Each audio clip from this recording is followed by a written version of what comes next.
Shalom saudara yang dikasih dalam Tuhan. Haleluya. Bersyukur karena hari ini kita boleh sama-sama kembali berjumpa dalam program Bible and Coffee. Saudara yang dikasih dalam Tuhan, karena melalui program ini saya rindu mengajak setiap umat Tuhan untuk bersama-sama mendengarkan firman Tuhan, bersama-sama terus tertanam dalam kebenaran yang memerdekakan. Karena itu dimanapun Bapak Ibu Saudara berada, saat yang indah ini mari sama-sama kita siapkan hati kita.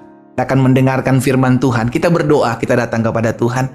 Bapa, terima kasih Tuhan Yesus buat berkat, pertolongan, dan anugerah Tuhan yang selalu baru dalam kehidupan kami. Kami ada di hari yang baru. Kami percaya berkat pertolongan Tuhan, kasih setia Tuhan, dan anugerah Tuhan, itulah yang tetap menopang kami menjalani hari-hari hidup kami. Dan saat yang indah ini juga kami akan kembali merenungkan firman-Mu. Roh Kudus, urapi kami dengan roh hikmat dan wahyu, sehingga kami mengerti akan kebenaran, dan kebenaran itu yang memerdekakan hidup kami.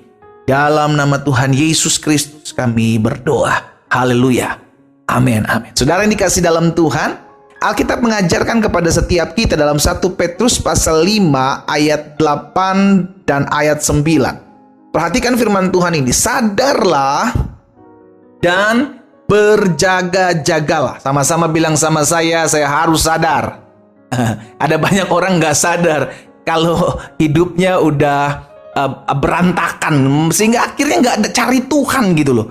Banyak orang, suami-suami bahkan nggak sadar kalau dirinya udah menikah, sehingga jadi godain-godain orang, iya kan, godain-godain bini orang, godain-godain ABG, iya kan. Banyak istri-istri nggak sadar bahwa dirinya adalah istri, sehingga dia memberontak kepada suaminya. Saudaraku, sadar. Sama-sama bilang sama saya harus sadar.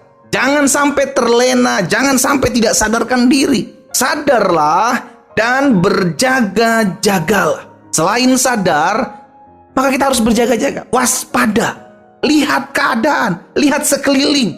Berjaga-jagalah baik pribadi kita maupun apa yang kita dengar. Berjaga-jaga. Alkitab katakan, lawanmu si iblis berjalan keliling sama seperti singa yang mengaum-ngaum dan mencari orang yang dapat ditelan. Jadi sampai hari ini iblis masih cari orang. Ya kan? Kita masih cari jiwa nggak? Kita masih cari jiwa nggak, saudara? Karena iblis sampai hari ini masih cari jiwa loh. Sampai hari ini iblis berjalan berkeliling seperti singa mengaum-ngaum mencari orang yang dapat ditelannya. Berarti ada jenis orang yang gampang dan mudah dan bisa ditelan, ada jenis orang yang memang tidak bisa ditelan. Itu sebabnya dia searching, dia cari mana nih yang bisa ditelan, mana yang bisa gue kunyah nih, mana yang gue bisa tarik nih, ikut nih, untuk menjadi melakukan hal-hal yang jahat, untuk melakukan hal-hal yang tidak mempermuliakan nama Tuhan. Tetapi kita diingatkan sebelumnya, sadar dan berjaga-jaga.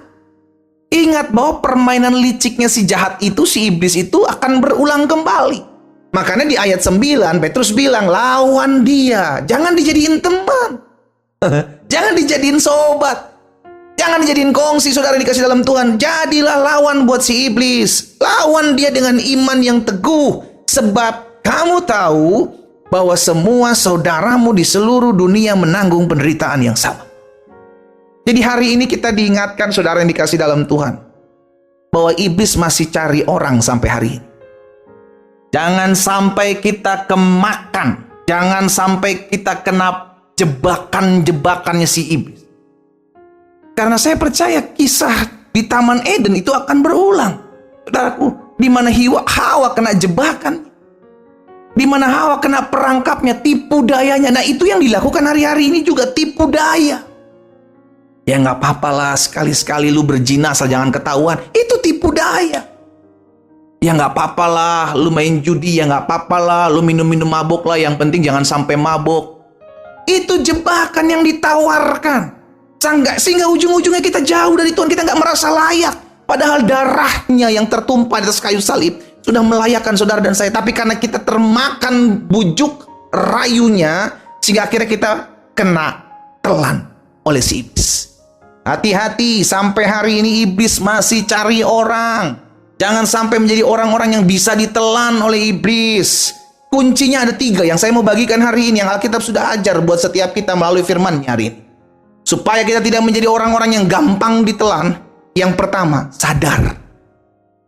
sadar. Orang kalau mabok itu nggak sadar diri, sehingga dia bilang tempat tidurnya itu di got.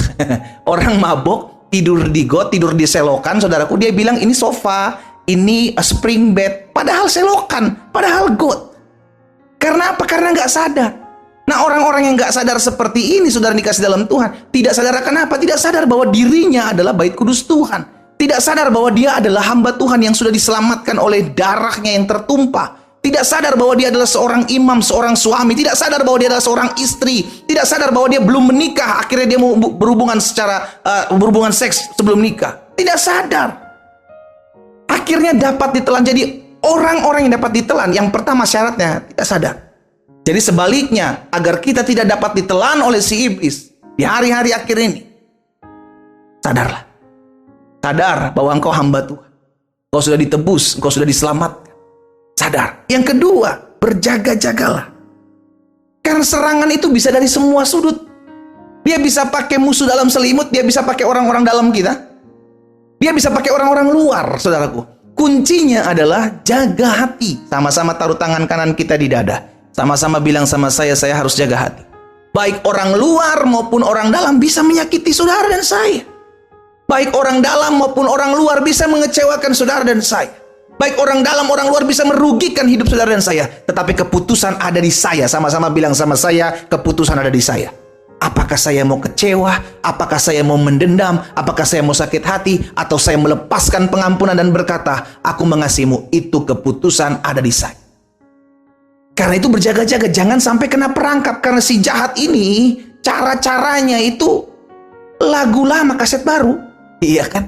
Dia mainkan hal-hal yang lama. Kalau kita lihat kejadian-kejadian, kejatuhan manusia, itu aja yang dimainkan. Sehingga akhir kalau kita tahu, oh ini permainan jahat si iblis nih. Dia berusaha mengadu domba. Dia berusaha memecah belah. Dia berusaha ambil keuntungan dari kehidupan kita. Saya nggak boleh lengah. Saya harus berjaga-jaga. Maka kita akan waspada. Sadar.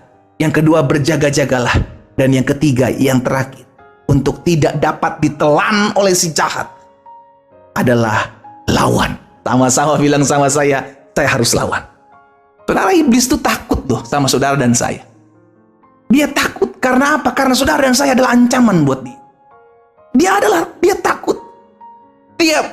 Dia melakukan sesuatu yang mengintimidasi kita, melemahkan kita, bukan karena kita lemah, tetapi karena dia tahu kita adalah ancaman. Itu sebabnya dia mau hajar kita, dia mau sikat kita.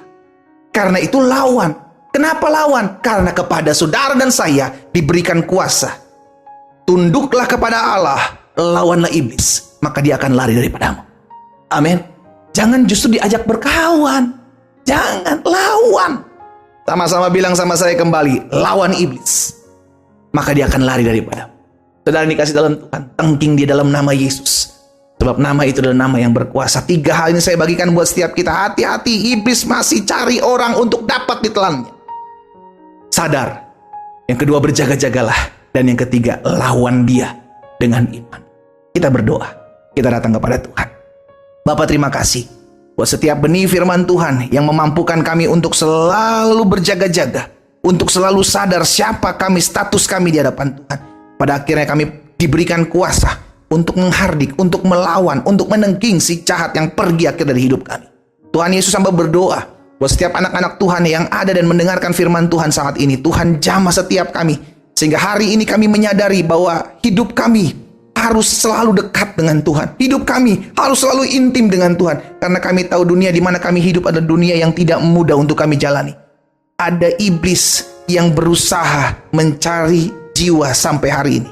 Tapi kami percaya kami sudah dimenangkan. Kami anak-anak Tuhan, kepada kami diberikan kuasa. Bagian kami sadar, bagian kami berjaga-jaga, bagian kami melawannya. Karena kami tahu Tuhan ada di pihak kami. Hamba berdoa buat umat-Mu dimanapun mereka berada ya Tuhan. Kuasa Tuhan melingkupi mereka, rumah tangga mereka, keluarga mereka, pekerjaan, usaha, bisnis, kesehatan mereka. Diberkatilah di dalam nama Tuhan Yesus hamba berdoa. Haleluya. Amin.